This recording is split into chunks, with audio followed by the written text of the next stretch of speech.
Greetings from Hamburg, Germany. This is a special week for me as I am the guest of Hapag Lloyd. I am presenting a presentation on Albert Ballin for the 125th anniversary of his appointment as General Director of the Hamburg America Line. This is an event that'll be held at the Hapag headquarters on November 6th.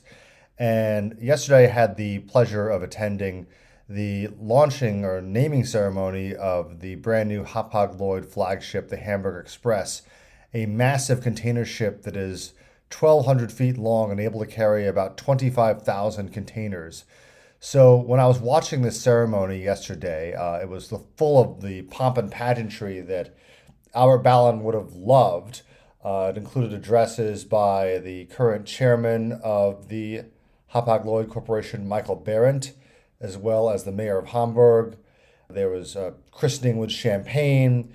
There was a ship tour. I also got to spend time with Heinz and Harold Weber, who are the great-grandsons of Albert Ballin through his adopted daughter Irmgard. What I realized when I toured this vast container port facility outside of the city of Hamburg and just seeing the sheer scale of these container ships was that the vision of Albert Ballin, my field is the world, has come to pass. It came to a grinding halt in 1914 with the start of the First World War. And then there was a dark interwar period of fascism and isolationism. And then following World War II, there was another expansion of the idea of globalization, this time under the aegis of the United States of America. And what I saw was just the sheer international scope of what's going on in a city like Hamburg. You have a ship that was built in Korea. You have goods that are coming in from all over the world. You have crews from the Philippines, officers from Germany. Truly amazing. Here I am in Hamburg, Germany on November 5th, Election Day in the United States. And I will say that people here in Germany, those that I've spoken to, are definitely nervous about the outcome of this election. They feel that the freedom of Western Europe hangs in the balance with this election. For some perspective, I must bring up the example of Konrad Adenauer, who was a rising politician and thinker in the 1920s and 1930s from the city of Cologne. And during the 1930s, he was a vocal anti-Nazi. He was imprisoned on the Night of the Long Knives in 1934. And then he and his wife faced imprisonment again during World War II and almost certainly would have been executed had not the Allies won. Konrad Adenauer rose to the position of Chancellor of the Federal Republic of Germany, West Germany, in the 1950s. And he helped turn what was once a vicious fascist country with a record of genocide into a functioning democracy with a booming economy. And Konrad Adenauer, who had seen the worst of human nature, declared, "We all live under the same sky, but we don't all have the same horizon. In an instant age, perhaps we must relearn the ancient truth that patience, too, has its victories." And regarding patience, I must think again about the main character of my own book, The Last Ships from Hamburg, Albert Ballin, who was born a Jew in 1857 and died in 1918 at the end of World War I. He rose from the son of a poor Jewish shipping agent to become the CEO of the Hamburg America Line, the largest shipping company in the world. And Albert Ballin did not live to see his vision. But when I was there at the christening of the Hamburg Express and visited the Hapag headquarters on the Ballendam, a street renamed in his honor, I can't help but think that even though Albert Ballin died a tragic death, his vision long outlasted his own lifetime. And I think with also Konrad Adenauer's quote in mind, whatever the outcome of this election, we cannot lose hope. We must remain patient and not fall into despair, but must remain hopeful that in the long term, we're building something that is a society that our own children and grandchildren can be proud of.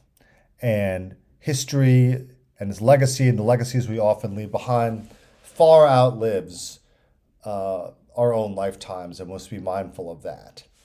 At the same time, we cannot fall into nihilism or despair or outright anger, because that anger will also last long beyond our own lifetimes.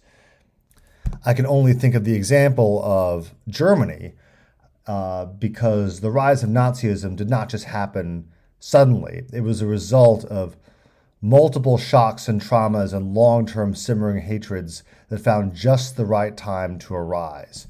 You had, in 1914, an advanced, extremely scientific, rising international power that unfortunately was led by a group of militarists and extremists who took it off its path and veered it towards world war.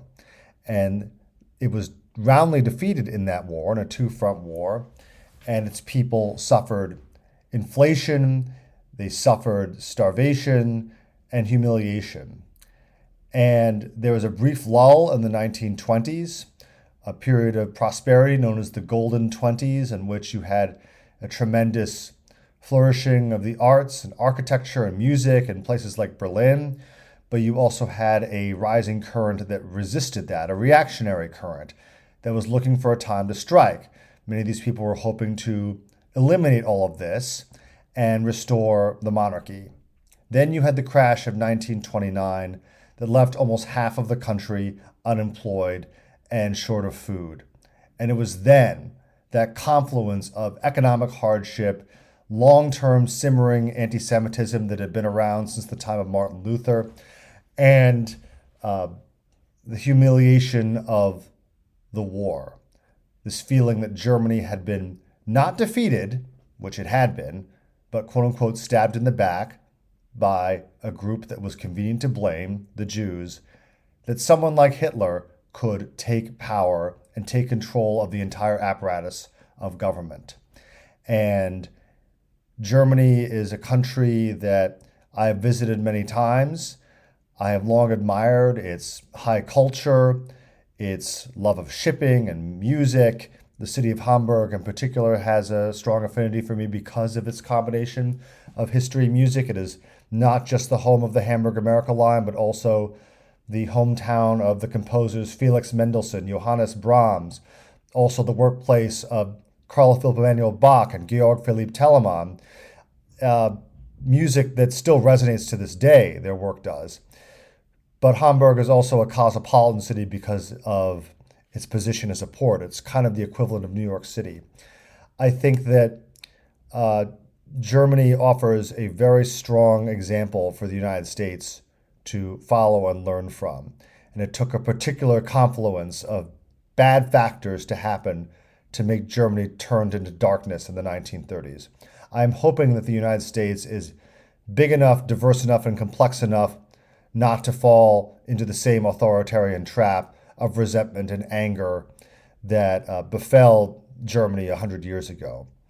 My hope is that there are enough good people out there who are willing to work together to follow the constitutional government that was laid down in the 1780s and given to us and has survived against all odds. Thank you so much. Greetings from Hamburg, Germany.